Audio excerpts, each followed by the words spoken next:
We are told all our lives that we have only 5 senses. I believe we are all born with 6. Sight, hearing, taste, touch, smell, and the very most important sense of all, common sense, also known as a gut feeling.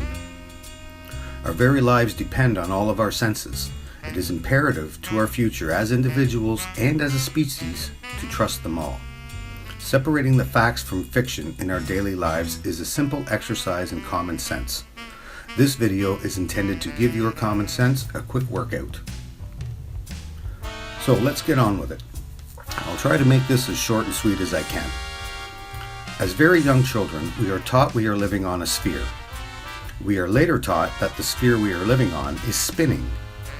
We are taught at an early age, in school, that every object that is detached from the dirt surface of the earth is subject to the effects of the earth rotating under said object. There are many arguments on YouTube claiming that this is not true. Let's take a moment to review exactly what we are taught in school regarding the Earth's assumed rotation under objects that are detached from the Earth's surface. Here is the teacher's guide to prove that what we are taught as fact in school is a very simple concept designed to reinforce our belief in the globe model. This teacher's guide to teaching the Coriolis effect clearly states that everything detached from the dirt surface is subject to the Coriolis effect. There is no difference between a baseball or a bullet. Coriolis cannot be a selective effect. If the Earth was rotating, and what we are taught in school as fact is indeed true, then the Earth would have to rotate under all objects that are detached. It is that simple.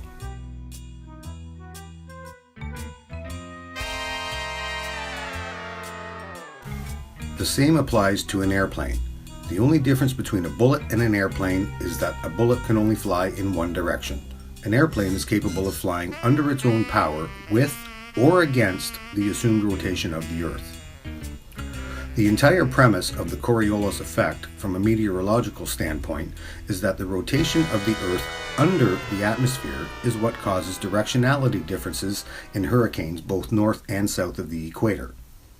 So, with that being said, an airplane that is detached from the dirt surface should now be subject to and bound to the same atmosphere that meteorology claims the Earth rotates under.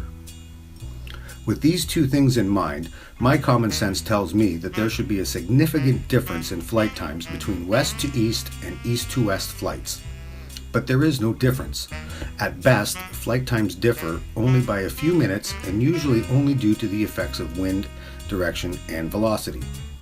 If all runways ran east to west or west to east, then the Earth's rotation would not be too much of a problem. It would be like landing a jet on an aircraft carrier, only a much bigger jet full of passengers. However, runways do not all run east to west or west to east. They run north to south and south to north and everything in between. This is a problem for the globe model as taught in school.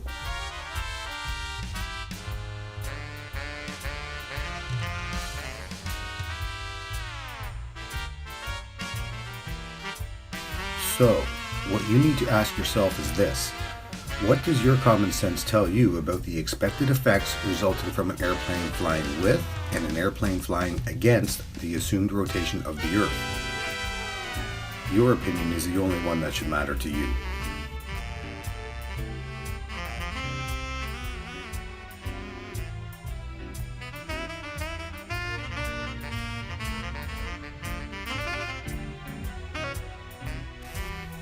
There seems to be an argument that the mathematical formula for the Coriolis effect only applies to the apparent deflection of an object in motion while detached from the dirt surface.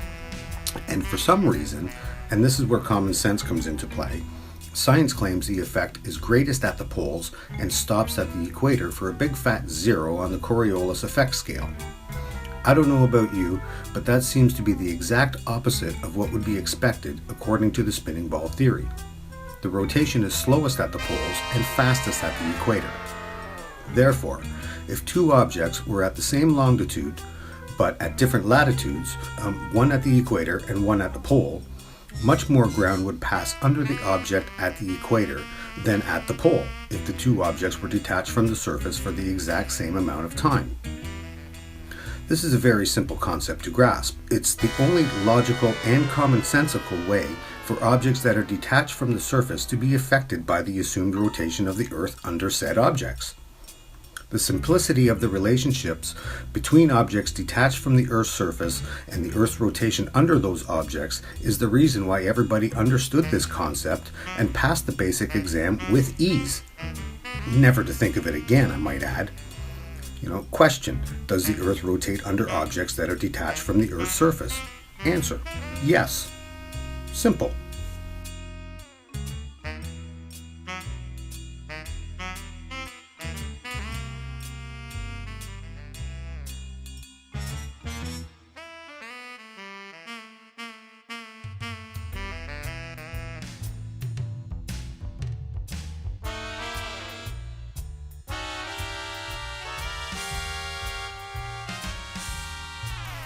Here is something else to consider.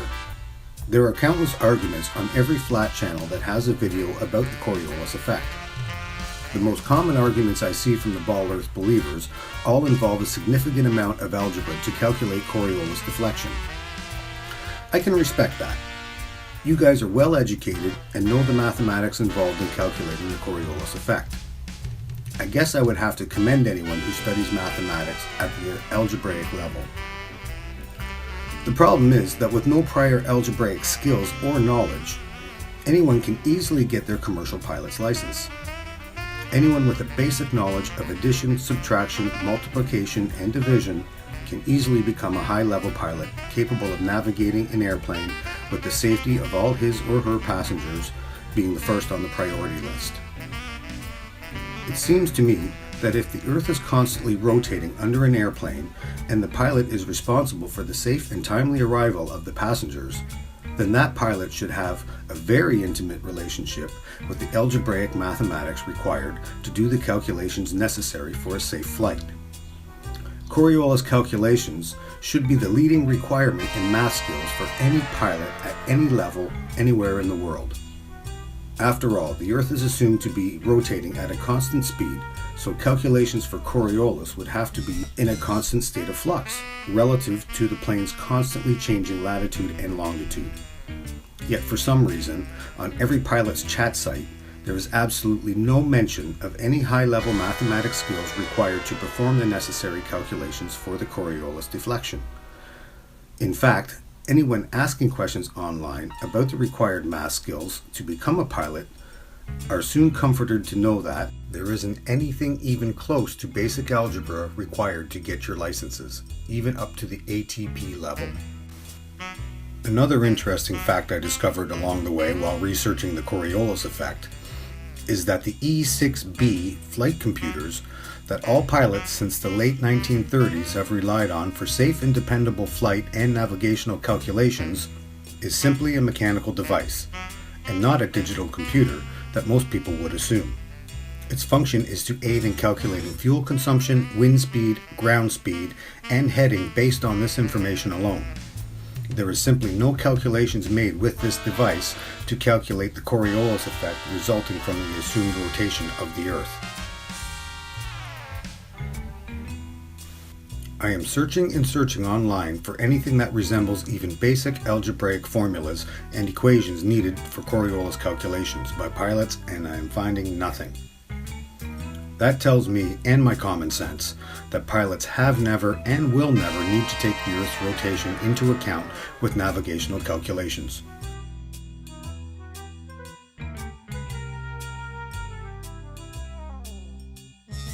How is your common sense working all this out?